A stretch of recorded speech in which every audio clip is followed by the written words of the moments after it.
Olá, internautas! O JC Entrevista começa agora, trazendo uma novidade. A partir desse programa, começamos uma série de entrevistas sobre as perspectivas econômicas para 2011, principalmente na geração de empregos. E eu converso agora, para iniciar essa série, com o headhunter Ricardo Porto sobre o perfil de profissional para o mercado atual e as oportunidades de trabalho nesse ano. Olá, Ricardo, seja bem-vindo à JC TV. É um prazer, Pamela, estar com você e com seus internautas. Estou à sua disposição. Para começar essa entrevista, Ricardo, quais as principais diferenças que você identifica entre o perfil do profissional de hoje em relação a décadas anteriores? Bem, as mudanças são muitas e eu diria profundas até. Se antigamente a ênfase estava na especialização dos profissionais, hoje o que se exige é muito mais uma visão generalista da atividade. Então, não basta apenas ser um bom técnico, é necessário também que o profissional tenha habilidade para gestão de pessoas, que tenha um comportamento ético, um comportamento que esteja afinado com os valores e a cultura da empresa, e que também se foque bastante no negócio.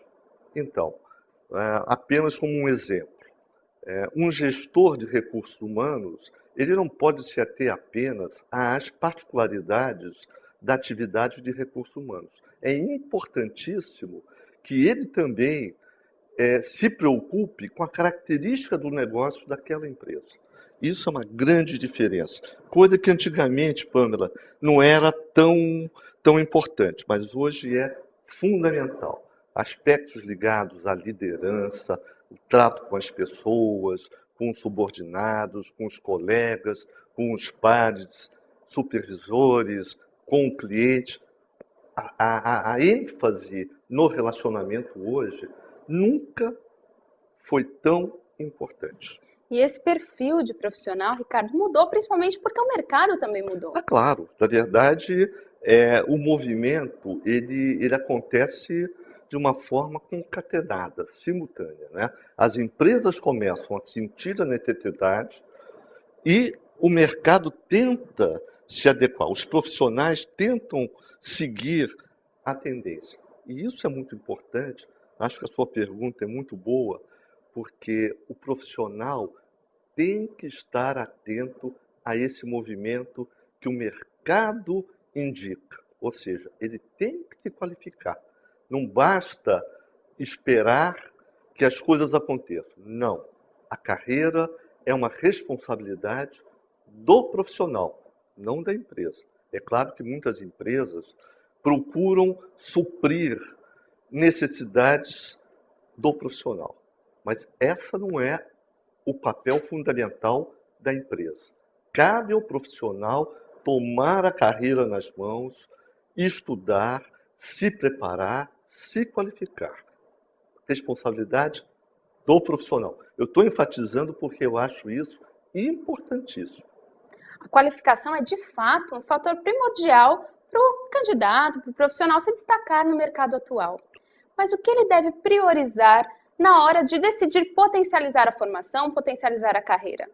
Então, como eu acabei de dizer, é importante o profissional entender em que direção o mercado vai. Não é? Eu vou dar mais um exemplo. Hoje, o Brasil está prestes a se ver na obrigação de implementar as empresas novas normas de controles contábeis.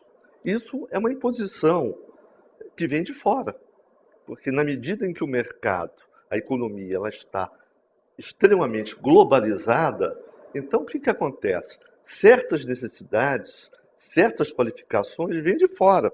Então, o profissional, Pamela, ele tem que entender isso. Então, veja, essas normas exigem, primeiro, conhecimento técnico específico, mas também o quê? Conhecimento da cultura de empresas internacionais, a exigência de falar uma segunda ou terceira língua, e isso é uma carência que se nota hoje em grande escala, o idioma, né? Ah, eu sei falar inglês, mas durante uma entrevista, muitas vezes a gente se vê numa situação muito embaraçosa. A gente começa a fazer uma entrevista em inglês com alguém que colocou no currículo que ele fala inglês, mas na hora H, cadê o inglês? Então, por exemplo, língua, idioma é fundamental. Quais são, Ricardo, as perspectivas para a economia nesse ano de 2011, principalmente quanto à geração de empregos para o profissional que tem, lógico, essas qualificações para ocupar a vaga? Veja, Pamela, as perspectivas são excelentes para o Brasil. Excelentes. Então, eu vou citar alguns números. Em dezembro passado, o nível de desemprego no mês de dezembro de 2010 chegou a 5,3%. É o nível mais baixo desde 2002, que é quando esse índice começou a ser computado.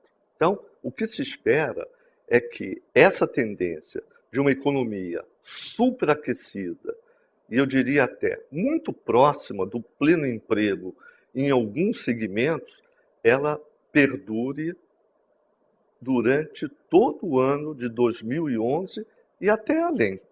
Então, as perspectivas são excelentes. Alguns segmentos hoje já enfrentam o que o mercado vem chamando de apagão de mão de obra, não é?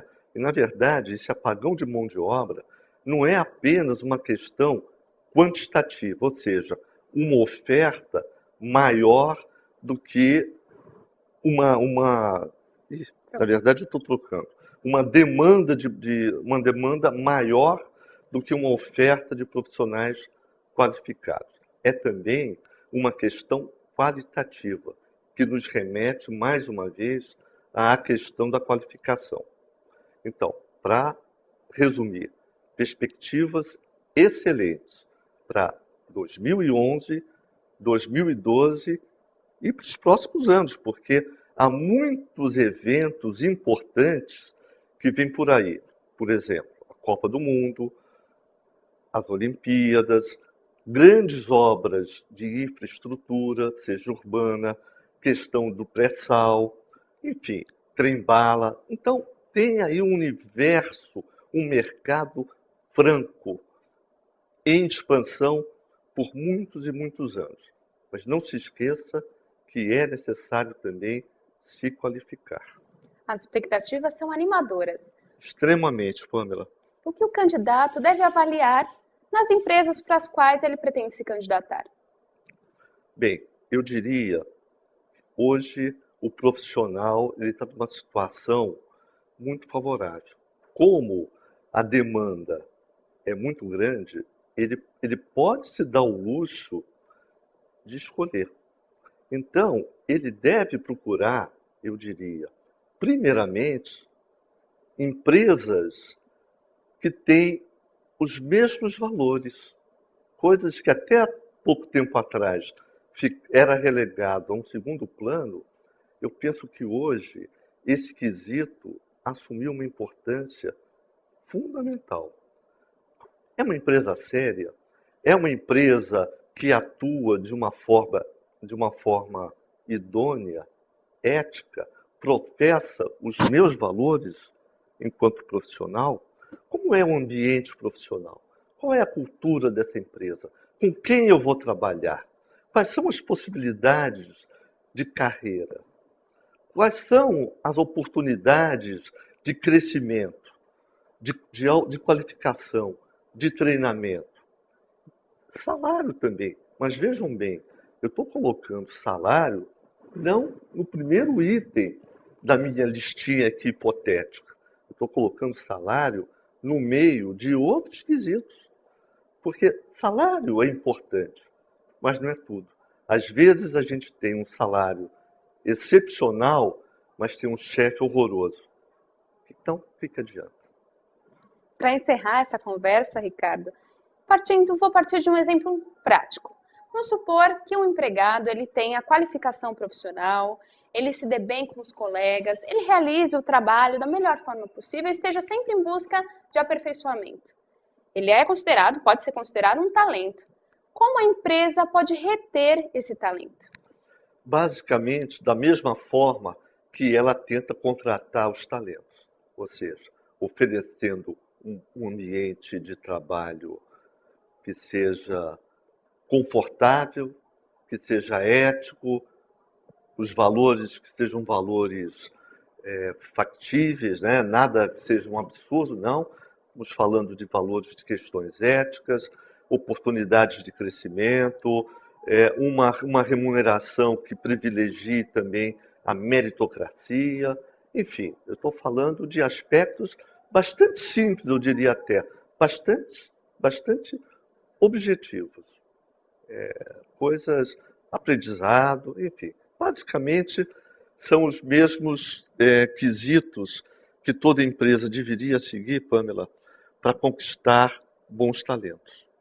Muito obrigada pelas dicas, Ricardo, pelas informações que você passou não só aos candidatos, aos profissionais, mas também às empresas para conseguirem talentos e retê-los também. Muito obrigada. Imagine, é um prazer, é sempre bom estar com você, Pamela.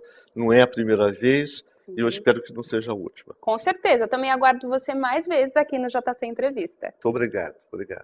O JC Entrevista fica por aqui. Até o próximo programa. Nos vemos lá.